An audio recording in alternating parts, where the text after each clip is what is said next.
Oi, tudo bem? Eu quero falar com você hoje um pouquinho sobre saúde, mas tendo a Bíblia como base. Mas hoje em especial nós vamos comentar sobre um tema da psiquiatria que tem a ver com a Bíblia, que foi uma sugestão de uma pessoa muito querida para nós. E eu já queria te convidar, caso você tenha alguma sugestão de algum assunto que você tenha interesse, de algum assunto que você acha interessante e gostaria de saber mais, pode colocar nos comentários e aí nós vamos avaliar e ver a possibilidade de fazer esse assunto. Hoje em especial eu quero comentar e conversar com você um pouquinho sobre pensamento. Mas antes de nós entendermos melhor, eu quero te fazer uma pergunta. Você lembra o primeiro pensamento que você teve na sua vida? Talvez muitos dos que estão assistindo não conseguem lembrar. E sabe por quê? Tanto a neurociência quanto a neurolinguística mostra que uma criança, um indivíduo, ele começa a lembrar de maneira bem racional, de maneira bem realista de suas memórias, de seus pensamentos, a partir dos 7 anos de idade. Mas é lógico que existem casos em que pessoas lembrem muito antes de suas memórias, mas na parte científica isso acontece a partir dos 7 anos. E sabe por quê? Se nós pegarmos o conceito de pensamentos, nós vamos ver que pensamentos nada mais é do que um processo mental. Ou seja, o indivíduo ele começa a formatar ideias e essas ideias levam a uma atitude, levam a uma escolha. Ou seja, esse indivíduo ele passa a fazer do seu pensamento a sua realidade. Ele vive aquilo em que ele está pensando. Ou seja, de maneira resumida, quando eu pego o termo pensamento, nada mais é do que um medidor de realidade. Ou seja, a pessoa avalia as condições e coloca aquilo na realidade dela. Para você compreender melhor, em 1637, no livro O Discurso do Método, o filósofo francês René Descartes, ele fala algo que até hoje é lembrado. E em um determinado momento, enquanto ele cita aquele seu livro em um discurso e também no próprio livro, ele usa a expressão penso, logo existo. E às vezes quando nós começamos a tentar entender realmente o que ele queria dizer, nós só vamos compreender melhor quando nós pegamos de onde vem esse termo, qual a etimologia da palavra. E essa palavra e essa frase que ele queria dizer vem do latim e quer dizer o seguinte. E no latim, esta frase que deriva dessa língua morta vem sendo pronunciada da seguinte forma: cogito ergo sum, que na tradução vem como penso, logo existo. Mas se nós pegarmos o que quer dizer mesmo, disse que quer dizer penso, logo sou. Descartes queria dizer para mim e para você que eu sou aquilo que eu penso que eu sou. Se eu coloco na minha mente alguma coisa e aquilo fica por tempos, dias, horas, meses, talvez até anos, eu vou me tornar aquilo que eu penso que eu sou. Por isso essa palavra, penso, logo existo, essa frase, ela vem norteando tantas coisas até o dia de hoje. Mas a psiquiatria, o que tem a ver? Como é que pensamentos podem se conectar com a psiquiatria? E a resposta que eu te falo é tudo se encaixa perfeitamente. Quando nós pegamos o DSM-5, que é o Manual de Doenças Mentais, ele começa a falar sobre pensamentos intrusivos. E o CID-10, que é a Classificação Internacional das Doenças, também vem comentando e vem classificando pensamentos intrusivos, ou seja, transtornos de pensamentos. E isso é um conceito geral que engloba vários transtornos. Mas para você compreender melhor, você precisa entender que pensamentos intrusivos são aqueles pensamentos que vêm à nossa mente, que vêm à sua mente sem ao menos você querer. Você não quer pensar aquilo, mas de repente acontece esse pensamento. Ele é intrusivo, é como se fosse um pensamento intrometido. Ele entra na tua mente sem você pedir para ele vir. Você começa a ter ideias que você não gostaria de ter. Você começa a ter vontades que você não gostaria de sentir essas vontades. E isso se chama pensamentos intrusivos. Mas para você compreender de maneira ratificada e de maneira mais simplória, você vai ver que esses pensamentos intrusivos, eles se dividem em alguns transtornos. E eu vou dividir eles em 5 transtornos específicos. E em cada transtorno desse nós vamos fazer um tema específico com algumas peculiaridades para você compreender melhor. O primeiro desses transtornos de pensamentos intrusivos, desse transtorno que causa e que traz danos para pelo menos 3,5% da população mundial, esse primeiro transtorno é o transtorno de ansiedade generalizada. Hoje as pessoas vivem ansiosas, esperando o que vai acontecer, vivem o hoje pensando e muitas vezes de maneira desequilibrada imaginando como vai ser o amanhã. Mas esse é só um dos transtornos que englobam transtornos de pensamentos, ou seja, pensamentos intrusivos. O segundo transtorno que nós podemos classificar são os transtornos de fobia, ou seja, fobia social. A pessoa ela passa a ter medo de estar em um local que antes era normal para ela, agora ela se sente não tão à vontade, ela não fica tão bem em meio a outras pessoas e aquela sociedade que antes fazia bem para ela, agora começa a fazer mal. O terceiro transtorno de pensamento que eu quero falar com você é o transtorno obsessivo compulsivo, o TOC. Ele é um transtorno que causa um sentimento de angústia, um sofrimento intenso em que a pessoa começa a ter uma obsessão, uma compulsão por pensamentos que vêm e vão em sua mente. Além do TOC, que nós falamos há pouco, além da ansiedade generalizada, além da fobia social, tem também o estresse pós-traumático. Hoje, cada vez mais as pessoas não conseguem viver com perdas e começam a ter sentimentos que causam muitas vezes um misto de alucinação e ilusão na vida, e aquilo também causa transtorno. E por fim, existe a síndrome do pânico.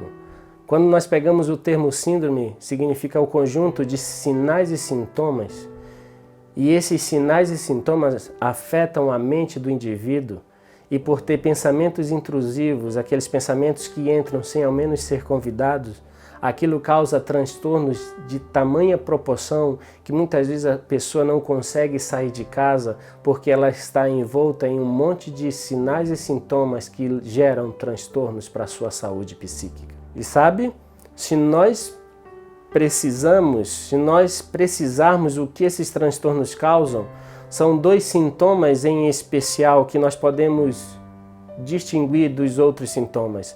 Todos esses transtornos de pensamentos, eles causam angústia no indivíduo e geram sofrimento muito grande. Sabe por quê?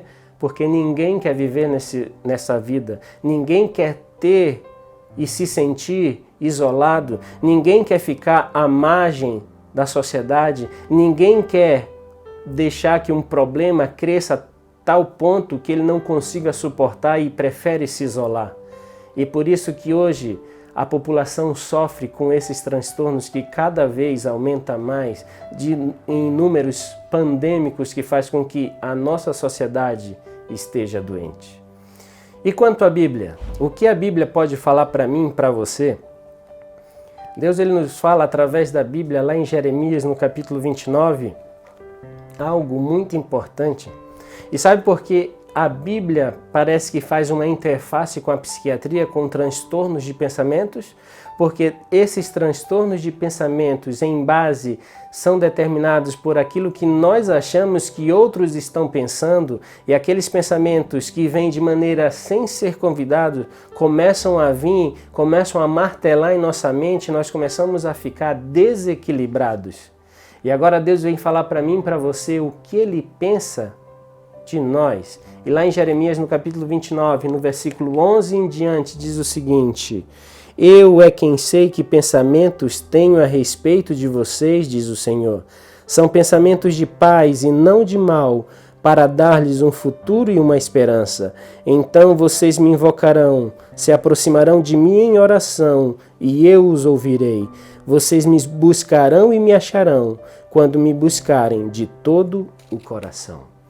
Sabe, meu querido, Deus ele tem pensamentos também ao teu respeito. Ele sabe quem você é.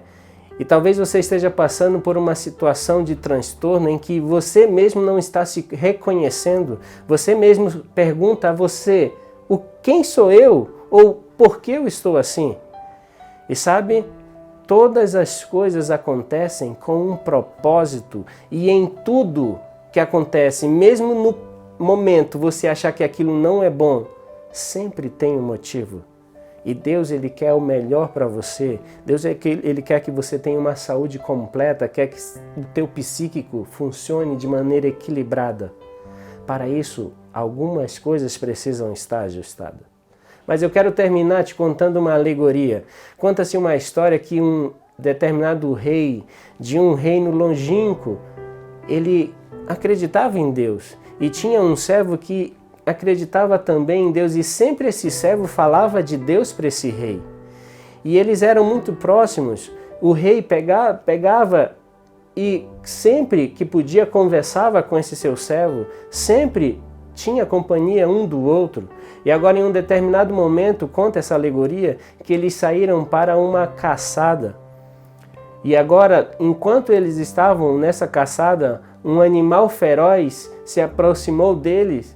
E agora esse animal comeu o dedo mindinho da sua mão direita. E agora, quando isso aconteceu, aquele seu servo matou aquele animal, mas aquele rei ficou desesperado. E agora volta-se ao seu servo e fala assim, cadê Deus? Porque ele deixou que isso acontecesse? Agora eu não sou mais uma pessoa completa porque meu dedo foi embora. E agora, como forma de punição, ele colocou aquele seu servo, seu amigo e servo, na pior cela que o reino tinha. Quando foi um outro dia, aquele rei novamente voltou a caçar. Mas agora ele não encontrou com um animal. A alegoria conta que ele encontrou com uma tribo, e essa tribo, ela o capturou para fazer um ritual aos seus deuses. E agora tudo estava sendo preparado, todas as coisas, todos os preparativos estavam prontos. E agora o sacerdote daquela tribo chega e vai avaliar a oferenda. E quando ele avalia a oferenda, ele vê que aquela oferenda não era favorável para o sacrifício. Porque ele vê que aquela oferenda não era perfeita, porque faltava um dedo de sua mão. E agora logo aquela tribo expulsa aquele rei e o manda de volta ao seu reinado. Quando ele chega, ele não consegue conter a felicidade, manda chamar todas as pessoas e fala para tirar aquele seu servo e amigo daquela prisão. E agora quando ele olha aquele seu servo, dá um abraço nele e fala assim, olha, Deus me salvou porque eu não tinha um dedo. E naquele momento, no momento que o incidente ocorreu, eu não entendi o porquê das coisas, mas agora eu entendi que Deus permitiu que aquilo acontecesse para que eu fosse salvo. Mas o que eu não entendo é se Deus é tão bom, justo, misericordioso, por que esse Deus permitiu que eu te colocasse na prisão por tanto tempo? E agora aquele servo responde ao seu rei e fala assim, meu senhor, Deus é tão bom, justo, sábio e santo. E Ele permitiu isso acontecer, porque se eu estivesse com o Senhor nesta caçada, o Senhor ia ser liberto com certeza, mas eu ia ser sacrificado, porque não me falta nenhuma parte do corpo. Sabe, meu querido, eu quero terminar te falando que pensamentos intrusivos, transtornos de pensamentos, podem acometer a mim e a você. E às vezes nós nos preocupamos com o que os outros vão pensar, com o que os outros estão falando. E sabe, muitas vezes o desequilíbrio toma conta da nossa mente e começamos a viver uma vida transtornada. Finalizo te dizendo, Deus sabe o que é melhor para mim e para você. Deus sabe como eu e você vamos enfrentar determinadas situações. E se hoje você está passando por uma situação difícil, fique tranquilo, porque vai passar. Que Deus te abençoe. Compartilhe esta mensagem. Vamos levar esperança a outras pessoas e assim vamos ajudar o mundo a ser melhor.